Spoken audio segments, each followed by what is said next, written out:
Hey everyone, happy Tuesday. This is Tuesday, yep.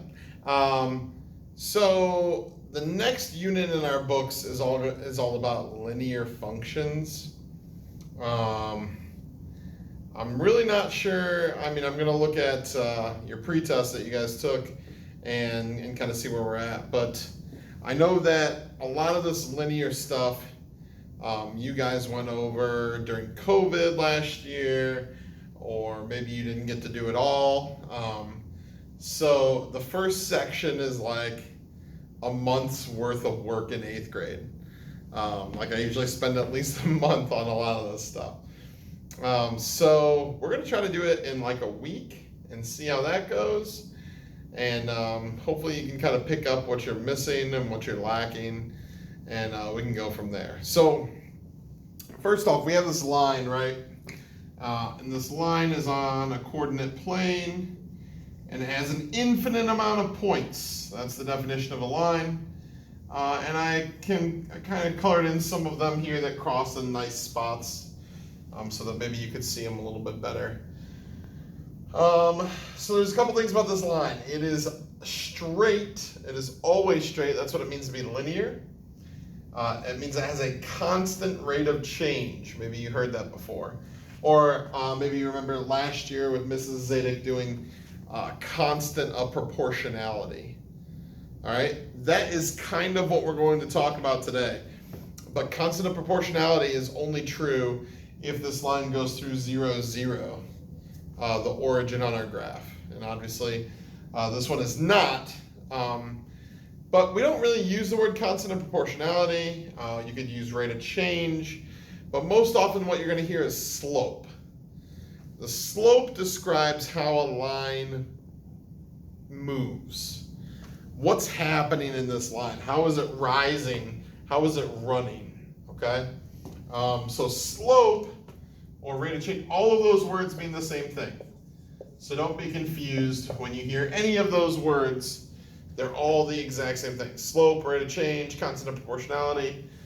Some of them just are used in different times and have different like little quirks, I guess I would say. But for the most part, just think of slope. It's slope. And slope is the rise of a line over the run of a line. All right, rise as in like it's going up, it's going down, how many units does it move up? And then the run is how much is it going over. When I think of run, I always think to the right. We can kind of work backwards and go left, but I always think of it at first, I'm going to the right.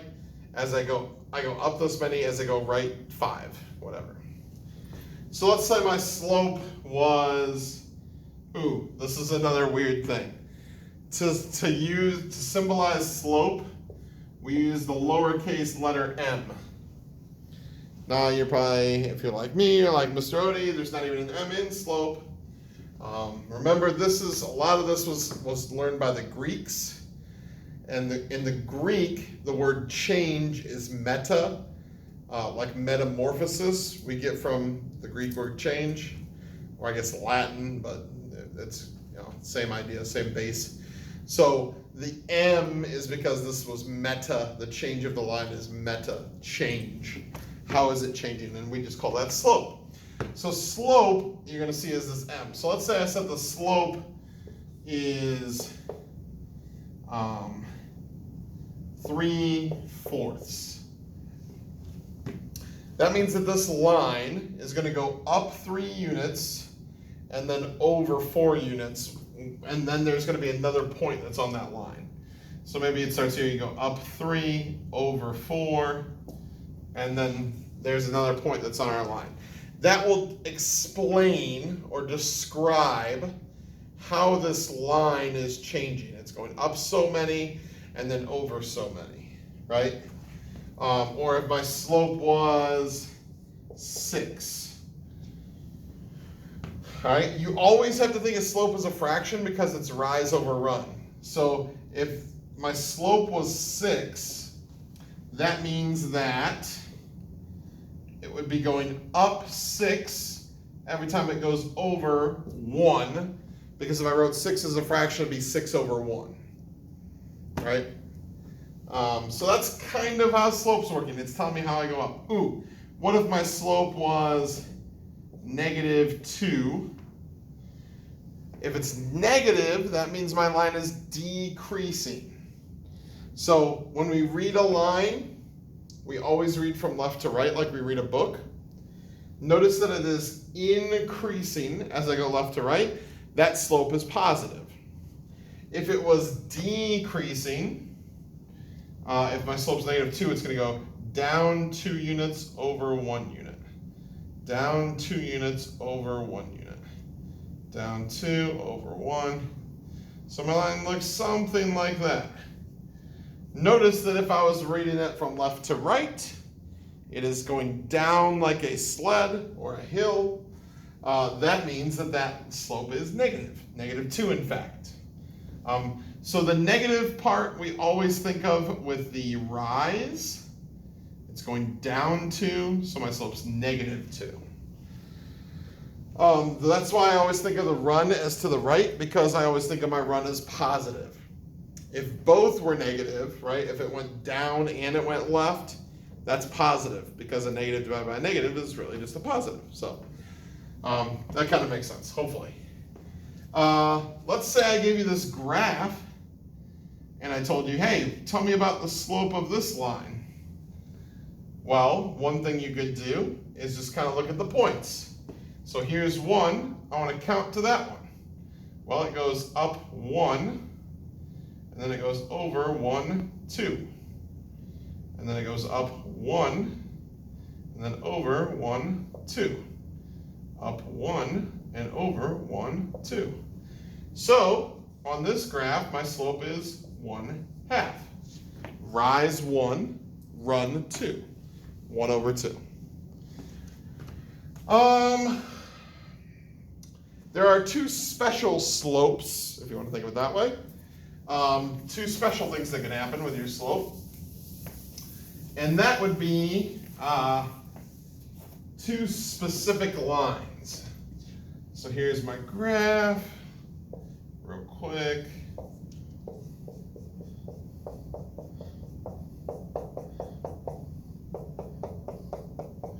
Let's say we had this line. And if you can't tell, because, it's not, I don't draw the best, but let's all assume that that's a horizontal line, okay? This line has a special slope. If we think about it together, to get from one point to the next point on this line, it doesn't rise at all. It only runs. So like, for example, if I was here, I would rise none, and I would run 1. I'd rise none, and I'd run 1. I'd rise none, and I'd run 1. All right? Well, if we think about what we learned about slope so far, that would be 0 over 1, or 0 over 2, or 0 over something. And what do we know about in a fraction if 0 is on the top? Hopefully you know that this is 0. So the slope of a horizontal line is 0. I like to think of it as the flat road. So I can drive my car on this nice flat road because it has a slope of 0. It's nice and flat. I can take a nice cruise, right? I'm not really a speedy guy. I like to go 10 below the speed limit and lean back in my car and just kind of relax. Okay? That is a slope of 0 on a flat road, the horizontal line. The other special line, I'll just use the same graph, would be a vertical line.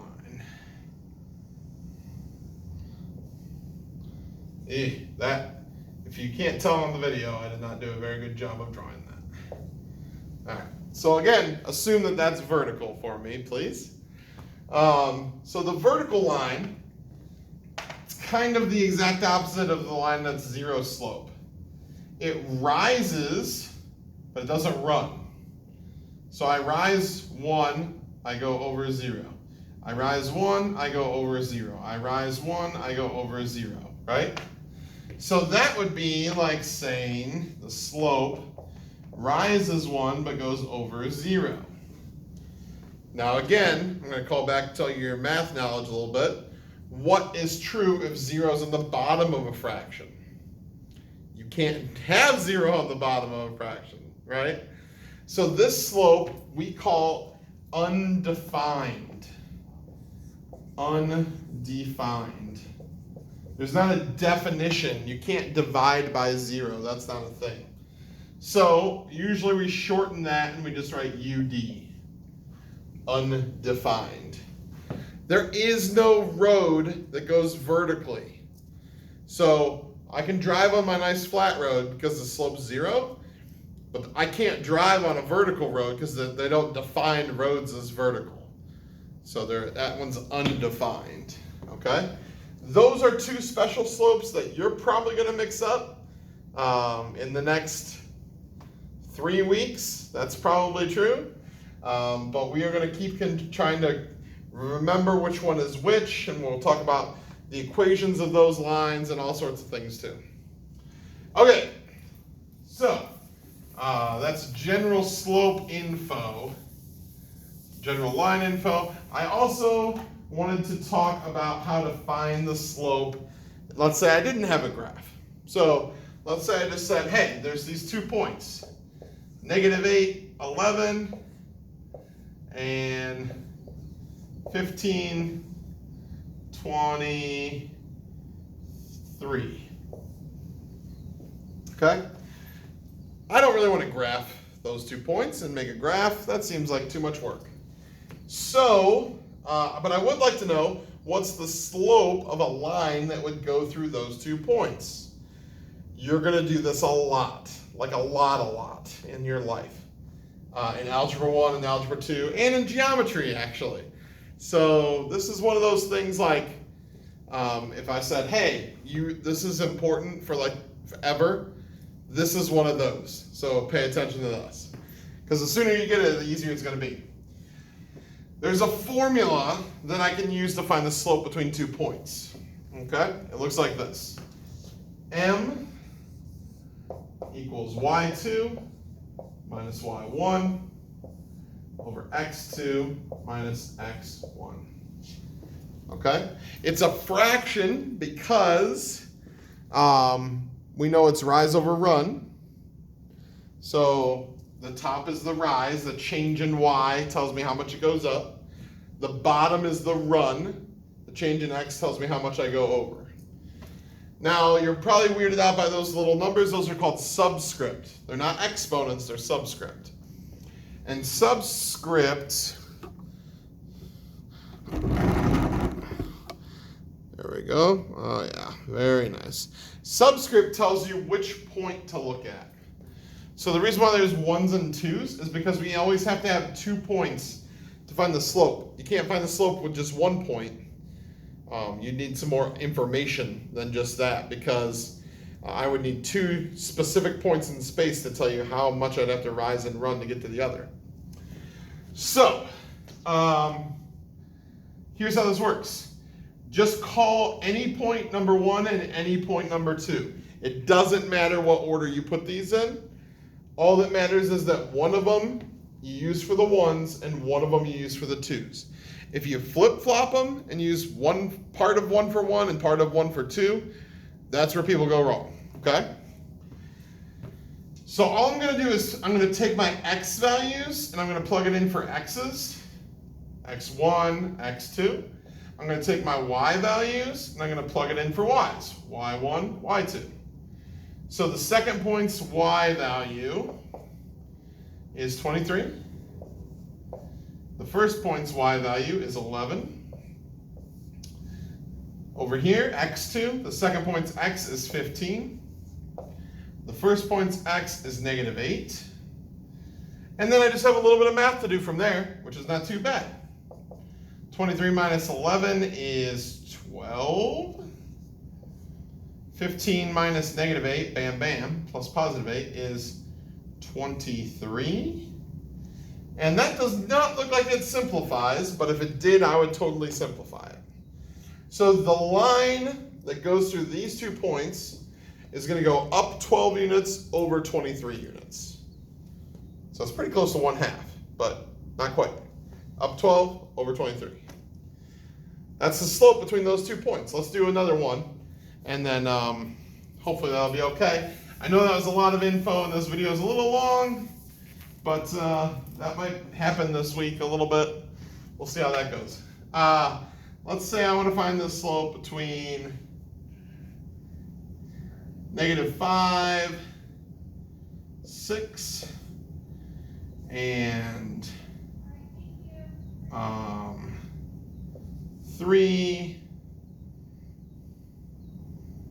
2. All right, I want the slope between those 2 points. So I'm going to use my formula, y2 minus y1 over x2 minus x1. And it doesn't matter again, I'll just make this, I usually just make the first one I see 1, the second one I see 2. And then I'm just going to plug in. So if you want to write these little x's and y's because they help you, I always teach that.